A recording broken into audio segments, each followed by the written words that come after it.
In 1970, no city in Canada had a multi-material recycling program. But a huge citizen-based action in Burlington, Ontario got things started.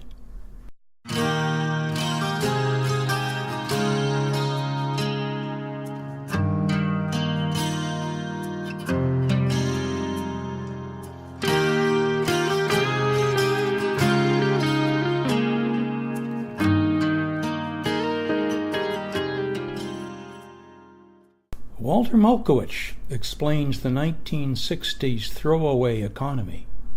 The politicians and the public connected that just sending things to a landfill site and burying them was not sufficient, particularly since the amount of garbage was increasing.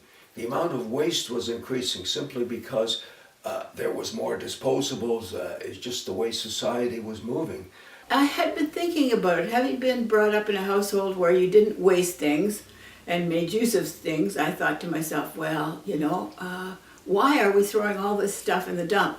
And at the time, late 60s, we were getting to be considering environmental questions more than we had before. A book published in 1962 caused concern among the public. The environmental movement really started in the 1960s, and some people would say it started with Rachel Carson's book, The Silent Spring, and as you moved through the 60s, it picked up steam. I had just moved to Burlington with my two little kids, and I was very lonely, and I ended up getting involved with a group of women at Aldershot Presbyterian Church. David Walker was the minister at Aldershot Presbyterian Church, and he was very community-minded, and he gathered together a group of women to discuss various topics, and that's how it all began. Dawn had organized some kids to go to City Hall, and it was in the newspaper that these kids, mostly from the Catholic school system, had asked City Council to establish a yearly Environment Week. Burlington Post was tremendous support. Hamilton Spectator, the Gazette in those days. Now here I am leafing through, and all of a sudden I see a picture of a bunch of kids in black robes carrying what looks to be a casket.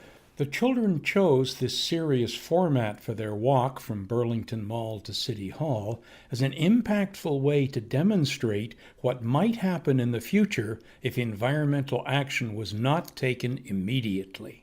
The youngsters from St. Gabriel's School had, under the guidance of the teacher, of course, would have planned the death of the world, the death of the earth, if pollution continues on.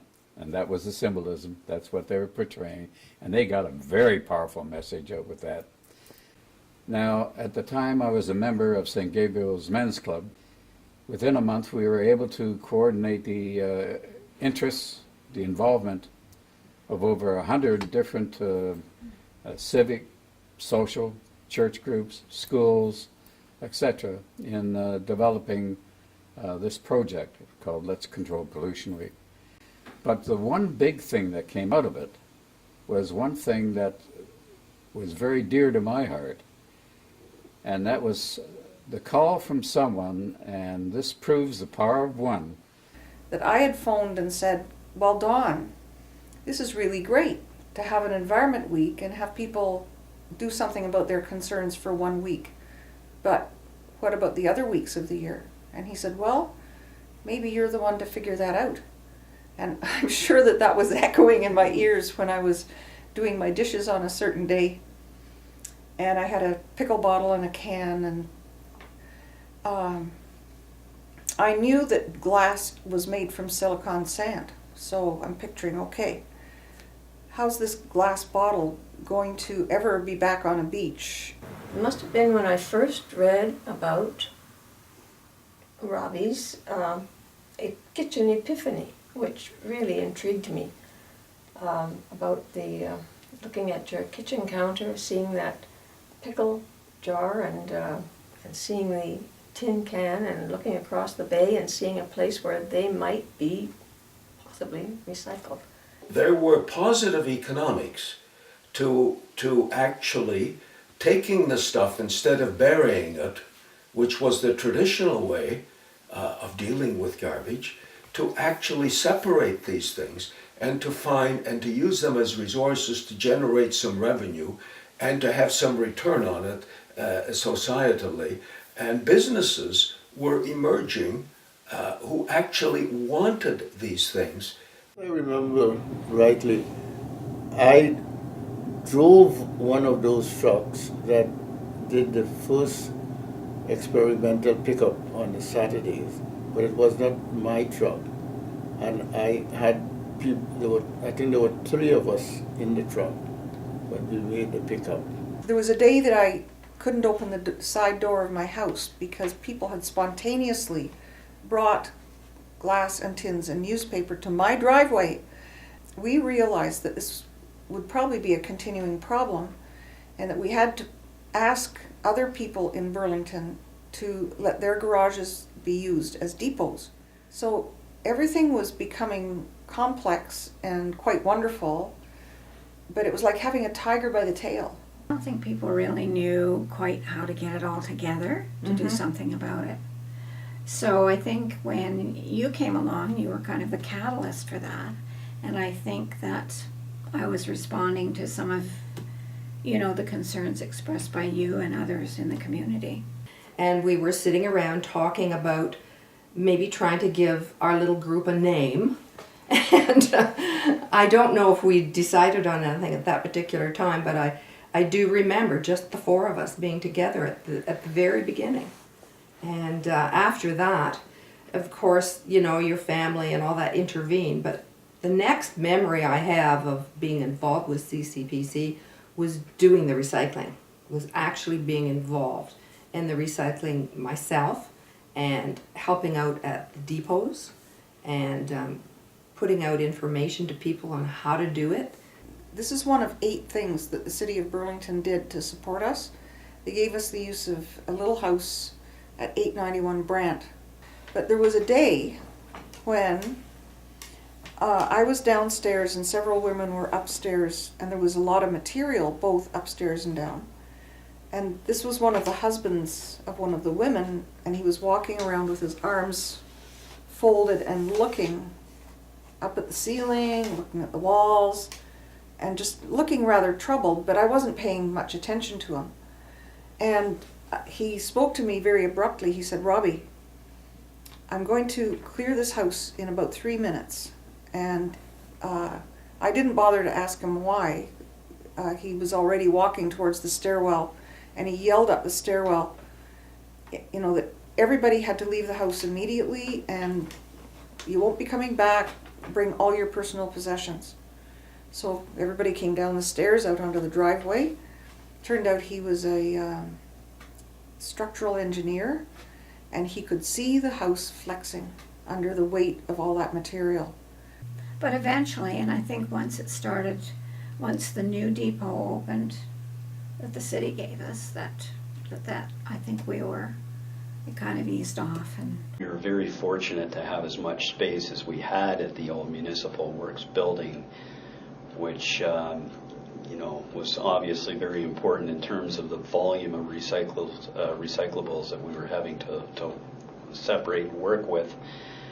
We were also very fortunate during my 2 months there that we didn't have any workplace accidents, and that was important when you think that we were throwing clear and colored bottles into bins, and you're dealing with shattering glass.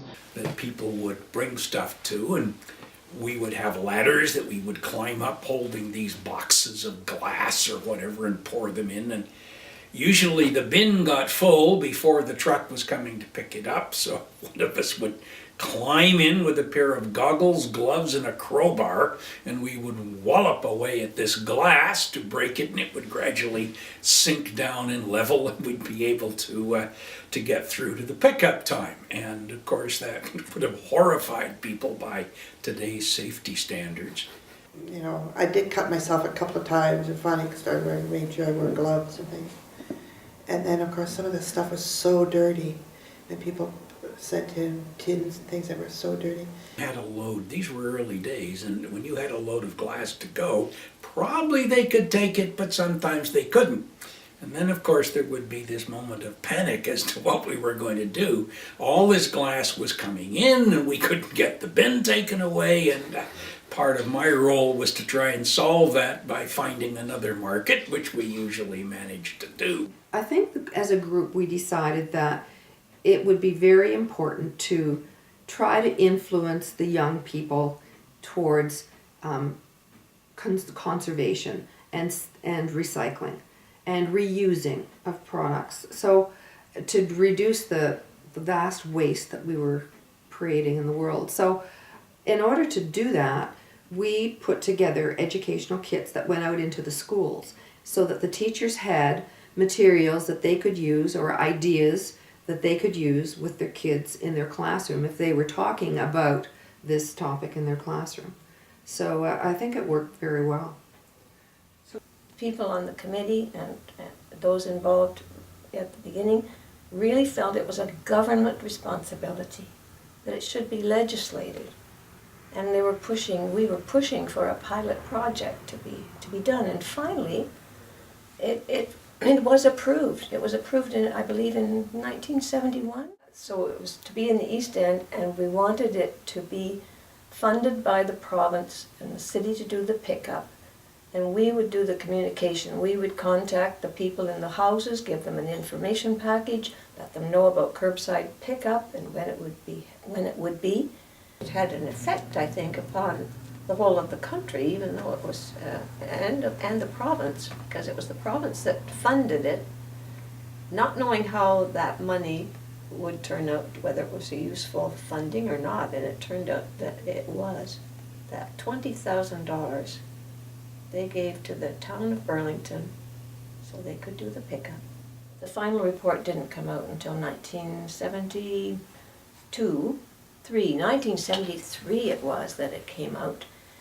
And it definitely showed that the government should take responsibility and legislate recycling, that it was a success. The Mayor's Task Force on Solid Waste Management was established in 1977 because of a number of things that were happening at that time, both locally and in the newly formed region.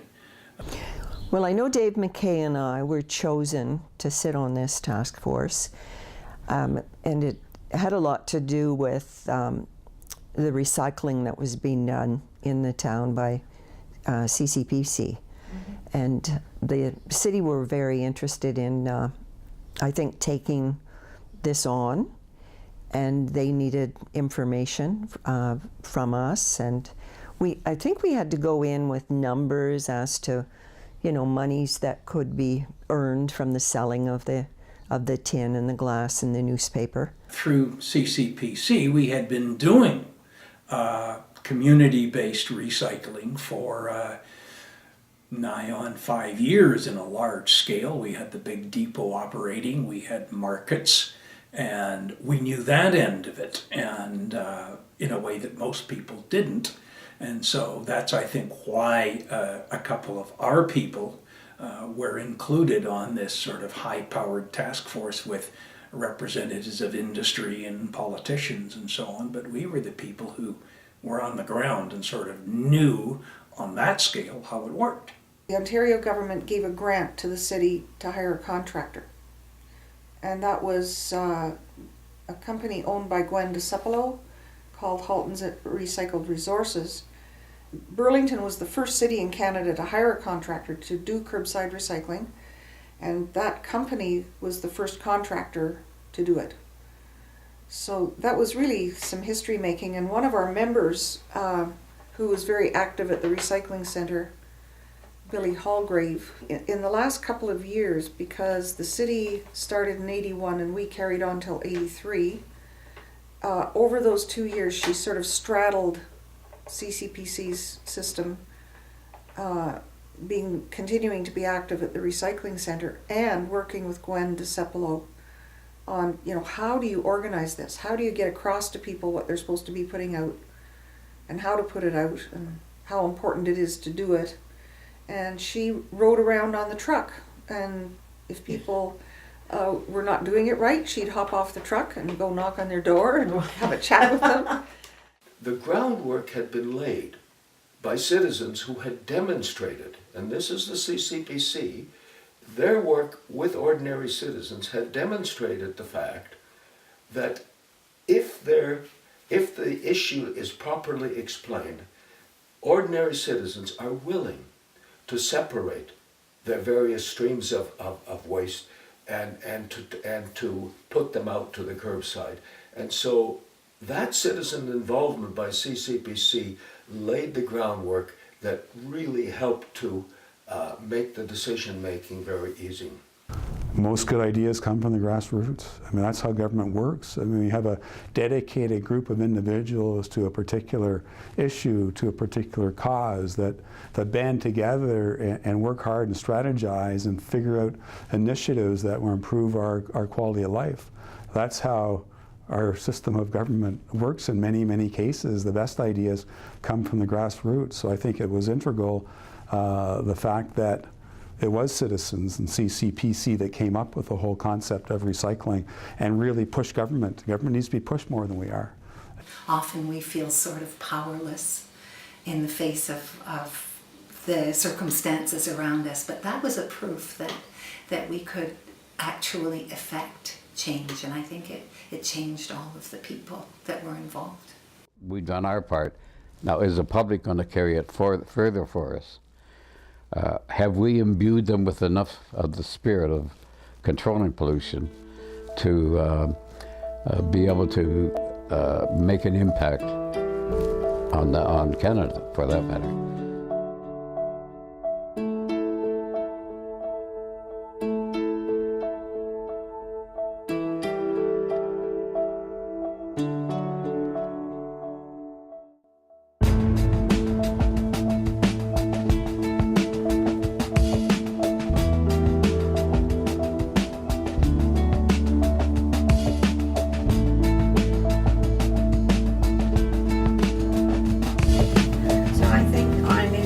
basis we have a responsibility, but collectively I think it shows that you can move things ahead. Look, if you believe in something and it's a worthy, honest cause and you speak up as an individual, you can do something about it. That's what I think. Well, one person can kickstart something.